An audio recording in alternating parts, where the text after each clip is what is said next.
kemudian yang banyak bertanya juga ini terkait bahwa PKS itu berideologi Islam, tapi kok ada caleg-caleg yang terlihat ini bukan agama Islam, Pak. Oh ya. Bagaimana PKS menyikapi Iya. itu? Visi misi PKS adalah menciptakan menuju masyarakat dan adil, makmur dan Iya. sejahtera. Sebagaimana yang tersirat atau termuat dalam pembukaan Undang-Undang Dasar 45. Terkait dengan itu, maka dalam proses perjalanannya PKS merasa bahwa dalam menyelesaikan berbagai persoalan bangsa dan negara ini kita tidak bisa sendiri. Iya. Kita harus mengajak orang lain bahwa di luar itu banyak orang-orang yang mempunyai kompetensi, banyak orang-orang yang punya kemampuan, banyak orang-orang baik yang mau ikut membangun bangsa dan negara. Walaupun beda keyakinan ya. Walaupun beda keyakinan. Persoalan PKS adalah partai dan ideologi Islam, itu memang bahwa ideologi kami Islam. Iya. Tetapi kalau ketika kita membahas soal kenegaraan, membahas soal kebangsaan, maka kita terbuka, welcome. Mari sama-sama kita berdiskusi tentang hal ini.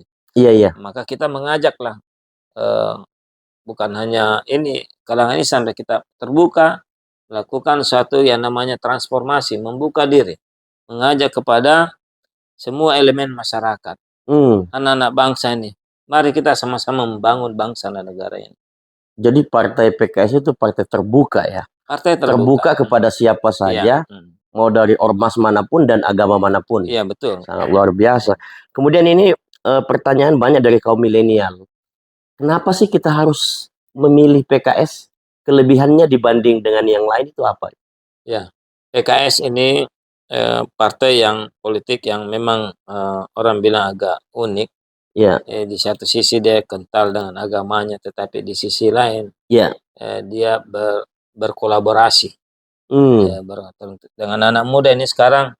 Jadi apa ya? Jadi anak-anak milenial ini kecenderungan milih PKS ini luar biasa. Iya. Karena kita mengajak untuk kolaborasi. Bagaimana kolaborasi ini semua anak-anak muda punya kemampuan. Ya, kita pikir bahwa anak muda itu tidak boleh buta dengan politik. Anak muda juga harus masuk dalam wilayah-wilayah politik sebagai penerus nanti cita-cita perjuangan bangsa ini. Gitu ya, luar biasa sekali. Kemudian ini terakhir Pak Haji, terkait dengan situasi politik yang boleh dikata mengagetkan Indonesia ini. Ketika Caimin yang tadinya digadang-gadang menjadi cawapres Prabowo, itu tiba-tiba dihentakkan dengan sebuah berita yang tadinya Anies akan berpasangan dengan AHY, tiba-tiba tidak ada angin, tidak ada hujan, tiba-tiba Anies berpasangan dengan Caimin. Ya, PKS selaku koalisi Anies sejak awal dan memperjuangkan Anies, sikap politik PKS itu terhadap masuknya Caimin sebagai cawapres Anies itu bagaimana Pak? Ini sebenarnya harus menjelaskan orang pusat. Tetapi mungkin kita singgung sedikit bahwa dari awal PKS sudah katakan bahwa kami kalau berbicara soal wakil dari internal PKS tidak ada kader yang dipersiapkan untuk wakil. Jadi artinya bahwa terkait dengan yang gonjang-ganjing hari ini yang lagi hangat, saya pikir dengan bergabungnya PKB dan Anies itu hal yang biasa. Dinamis dalam politik. Dan politik itu dinamisnya sangat tinggi, pergerakannya sangat tinggi, sehingga bagi kami PKS hal yang biasa. Tidak masalah. Tidak masalah.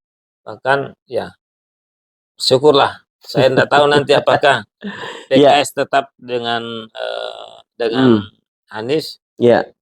Tetapi untuk pikiran saya kira PKS tetap dengan Anies. Tetap dalam koalisi mendukung Anies. Tetap dalam. Artinya dia tidak akan meninggalkan koalisi. Iya.